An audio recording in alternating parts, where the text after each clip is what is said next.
Bonjour, alors aujourd'hui dans cette vidéo, le pain. Comment faire du pain? Vous allez voir, franchement faire du pain c'est pas compliqué du tout. C'est de la farine, c'est de l'eau, un peu de sel et de la levure de boulanger. Pour cette recette, il me faut donc de la farine, un peu de sel, une eau tiède, de la levure de boulanger en cube comme ça, hein, ça se trouve au rayon pâtisserie ou chez votre boulanger. C'est préférable, ça existe aussi en poudre, du même type, ou en petit granulé, mais comme ça c'est très bien quoi. L'eau tiède, ici donc on a pesé un peu de sel, un peu de farine, donc je rappelle que la farine c'est une farine pour le pain, ça se trouve partout, ou alors choisissez une farine de type 65, celle que vous utilisez chez vous couramment, c'est type 45-55, ça marcherait aussi, mais ce serait moins efficace. Donc on va mettre ça là-dedans. On va mélanger donc le sel et la farine. En attendant, ici je vais prendre un petit peu de l'eau tiède. Je vais prendre 20 g de levure que je vais mélanger hop, dans l'eau tiède. Ça va se dissoudre tout seul. Voilà. Hop. Ça va se dissoudre tout seul.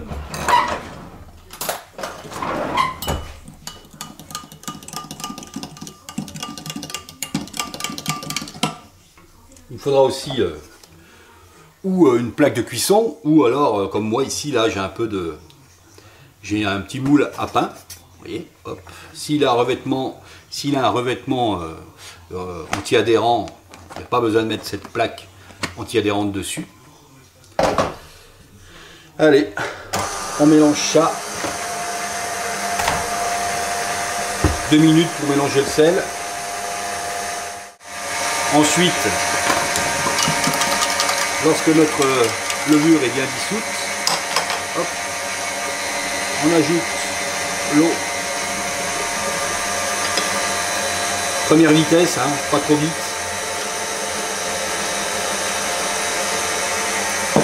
Après, ensuite on aide un peu pour que tout se mélange. On va avoir une pâte très élastique.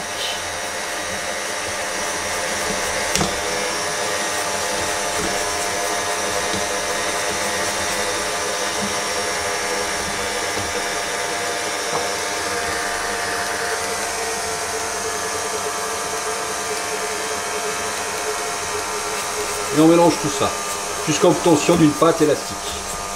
On va mélanger ça pendant 5 à 7 minutes. Pas plus. Voilà, 7 minutes plus tard, vous voyez notre pâte.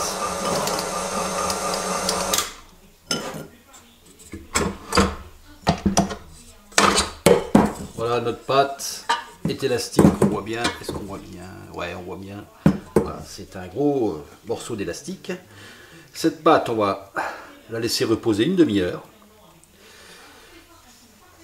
Comme ça. On voit. Ouais. Cette pâte, comme ça, on la laisse une demi-heure. Avec un torchon dessus, comme ça. Hop. Dans l'endroit le plus tiède, le plus chaud de votre maison. Hein, au-dessus d'une cheminée ou derrière... Pas la chaleur directe, hein. Derrière une fenêtre où le soleil tape dessus par exemple, il faut que ça prenne un petit peu de... faut pas qu'il fasse trop froid pour que ça lève, pour que la levure fasse son effet. Aussi dans un four, vous allez allumer votre four à 100 degrés, vous ouvrez la porte, vous éteignez le four et vous mettez ça devant. Voilà, pendant une demi-heure. Et on se retrouve à ce moment-là. Alors il s'est passé une demi-heure, vous voyez elle a doublé de volume la pâte, elle a levé. Maintenant, donc on prépare un moule pour des baguettes. Hein, si vous vouliez faire des boules, une plaque de cuisson comme ça, on met les boules dessus, c'est voilà, c'est pareil. Hein. Nous, on va faire des petites baguettes.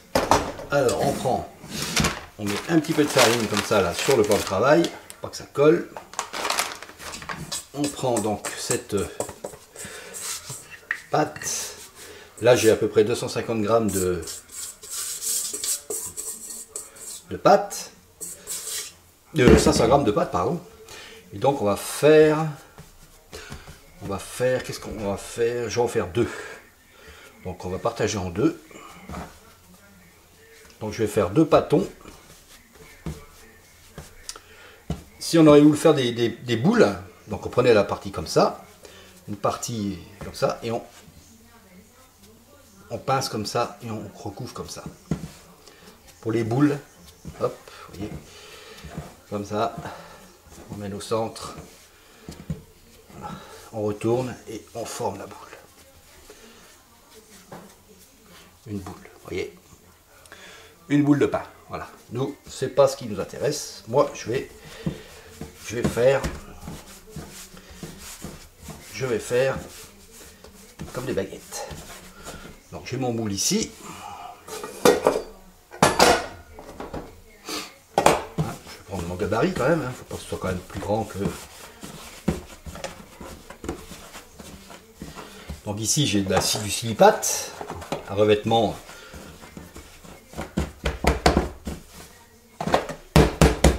qui ne colle pas. Hop. On essaye de faire un boudin quand même relativement... Hop. Pareil. Voilà, je vais faire pareil avec ça. On va faire 2.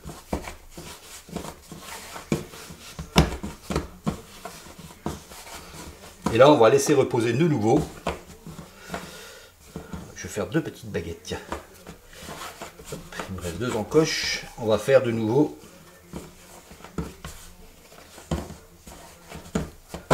reposer pendant, cette fois-ci, 1h30. On va faire aussi des tresses. On peut faire plein de choses après. Pendant 1h30. Hop. Voilà. Ça, c'est pas beau, ça. On va les refaire. C'est toujours pas beau. On laisse comme ça. Voilà. Ça, on va y laisser comme ça, au même endroit où vous avez laissé lever pendant une demi-heure. On va le laisser pendant 1h30 cette fois-ci. Voilà, une demi-heure, 1h30 après. Ils ont levé. Voilà, ils ont levé. Hein. Ils ont doublé. Pas tout à fait, mais presque. C'est parfait. Là, on prend un peu de farine qu'on jette comme ça dessus. Voilà, le pain fariné. Ensuite, si vous avez une petite une lame de rasoir à l'ancienne, comme ça, là, bah on fait attention, ça coupe très bien. On fait des incisions sur le pain, comme ça. On le signe.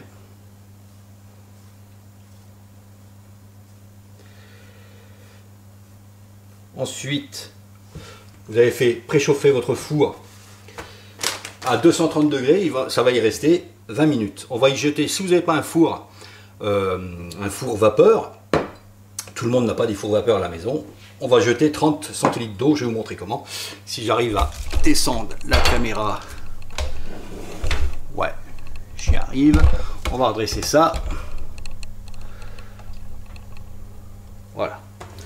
Donc, le pain au four.